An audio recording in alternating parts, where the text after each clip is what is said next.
ასახებს საღამო მშვიდობისა. ახალგაზრდა ქართველი ვირტუოზი ბექა გოჩიაშვილი სამართალ დამცველებს მასზე განხორციელებულ ზეწოლას შეადანაშაულებს. ცნობილი ჯაზმენი ვაკე საბურთალოს პოლიციის თანამშრომლებმა მისი მეგობრის ბინის ქურდობის ფაქტზე მოწმის სტატუსით დაიბალეს და 6 საათის განმავლობაში კითხავდნენ. ბექა გოჩიაშვილი აცხადებს, რომ მას პოლიციელები ანგარიშწორებით ემუქრებოდნენ. 16 წლის მუსიკოსი კურიერთან ექსკლუზიური ინტერვიუში ყვება, რას ითხოვდნენ მისგან და მისი ძმისგან გამომძიებლები. ამ დროისთვის ბექა გოჩიაშვილი უკვე შეერთებულ შტატებში იმყოფება და ეკა გაგუა მას სკაიპის მეშვეობით ესაუბრა. ეკა კონკრეტულად რას ითხოვდა პოლიცია 16 წლის მოზარდისგან? დიახ, ბექა გოჩიაშვილის კურიერი სწორედაც სკაიპით ესაუბრა, როგორც 16 წლის ახალგაზრდა პიანისტი. ყვება, ის ცოტა ხნის წინ საქართველოში იყო დაბრუნებული არდედეგებზე და სწორედ საქართველოში ყოფნის პერიოდში მას უსიამოვნება შეემთხვა. ბექა გოჩიაშვილი ყვება, რომ ის 8 იანვარს ვაკე საბურთალოს პოლიციის სამმართველოში დაიბარეს დაკითხვაზე მისი მეგობრის ბინის გაქურდვის ფაქტთან დაკავშირებით. ის იყო დაბარებული მოწმის სტატუსით, მისი დაკითხვა მიმდინარეობდა დაახლოებით 6 საათის განმავლობაში და როგორც ბექა ყვება, სწორედ ამ დაკითხვის პროცესში მასზე ფსიქოლოგიური ზეწოლა განხორციელდა გამომძიებლების მხრიდან.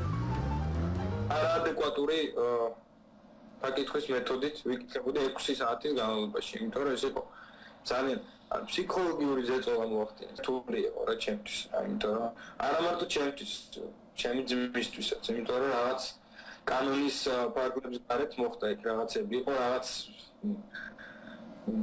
გარკვეული დამუქრებებიც თუ არ ვაღიარებდი იმას, რაღაც ამერიკაში არ გამოშვებები, ჩემი საზღვარზე არ გამოშვებები და ნუ მოკლედ გაუგრებული, ძალიან გაუგრებული და ვწუხარ რომ ესეთი რაღაც მოხდა და მე მომიხდა და მე მეხსენ ესე ჩემ ქვეყანას. დაკითხვის დროს 4 საათი ვიყავი სერიოზული ზეწოლის ქვეშ.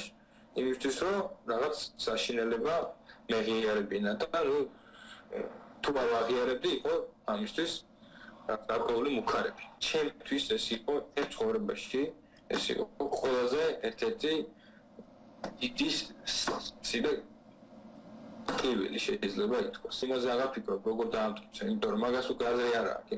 იქ ყველაფერს ვერ დაამტკიცე.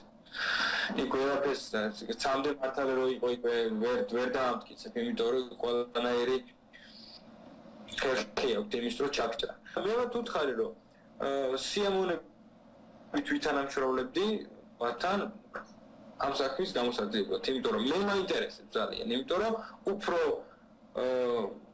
თავისუფლად ვიცნობ თავს ეს ამბავი რომ ჩაწყნარდება. დიახ, ბექა გოჩიაშვილი ასევე საუბრობს იმ ზეწოლაზე, რომელიც განხორციელდა მისი ძმის მიმართ. 18 წლის ლაშა გოჩიაშვილი ასევე იმყოფებოდა დაკითხვაზე. ამავე საქმესთან დაკავშირებით ბექა გოჩიაშვილი აცხადებს, რომ მის ძმას სიტყვიერი შეურაცხყოფა მიაყენეს და დაემუქრნენ. ამასვე ადასტურებს ბექას მამას, რომელსაც ჩვენ დღეს ტელეფონით ვესაუბრეთ. ჩემგან გასხოვებით ჩემ ძმას გაცილებით დიდი ზეწოლის ქვეშ აღმოჩნდა ჩემი ძმა. ვიდრე მე. ჩემი ძმა იყო 3 საათი. 3 საათი ჩემი ძმა სიტყვიერი შეურაცხყოფების ქვეშ და ასევე ძალიან საშინელი დამოკრებების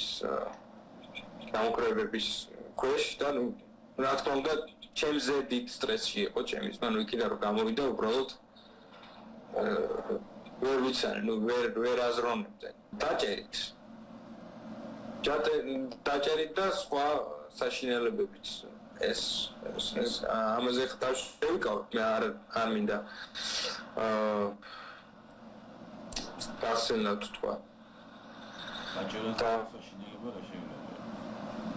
დაჭერაზე საშინელებაც არის, ის აი დაჭერის დროს ხდება ხოლმე იქ რაღაცები. ბექას დაკითხვას ესწრებოდი და ლაშას დაკითხვას როგორც სრულწლოვანი რა 18 წლის არ უკვე არ დამასრედა. ბავშვი რომ გამოვიდა, ხო თუჩები ქონა გალუძებული და ეს კანკალებდა რა, ხო და მე ვხარ გამოდივიდა მეთქი იქ და ისა რა ქვია, აი ესე მაგინესო იმას მეკნესო, ხო მაგინესო და ძალიან უწმაწური სიტყვებით დაუგინებიათ ბავშვი რა.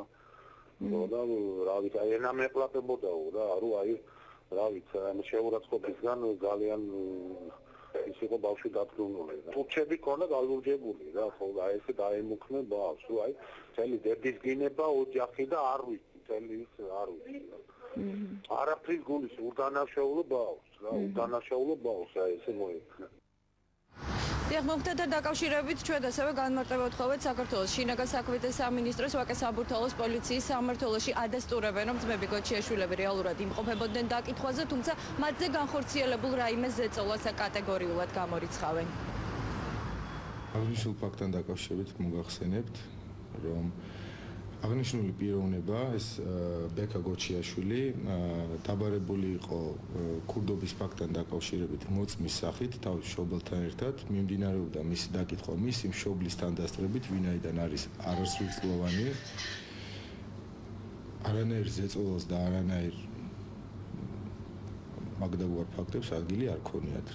როდესაც დატოვეს პოლიციის შენობა დაკითხვის შემდეგ, არანაირი პრეტენზია მათ და მის მშობელს არ გამოუთქვამს. აღნიშნულ ფაქტთან დაკავშირებით ასევე სხვებიც იყვნენ დაკითხულები მაგ დღეს და მეთქი რაღაცა არ ყოფილა.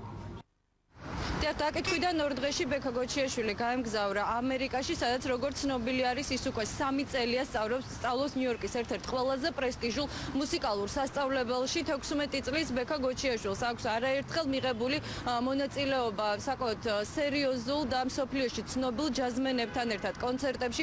ჩაწერილი აქვს არაერთი ალბომი, მას ასევე აქვს ჩაწერილი ალბომი ჯაზის ლეგენდად წოდებულ ჩიკ კორიასთან ერთადაც. მადლობთ ეკა გაგვესაუბრობდა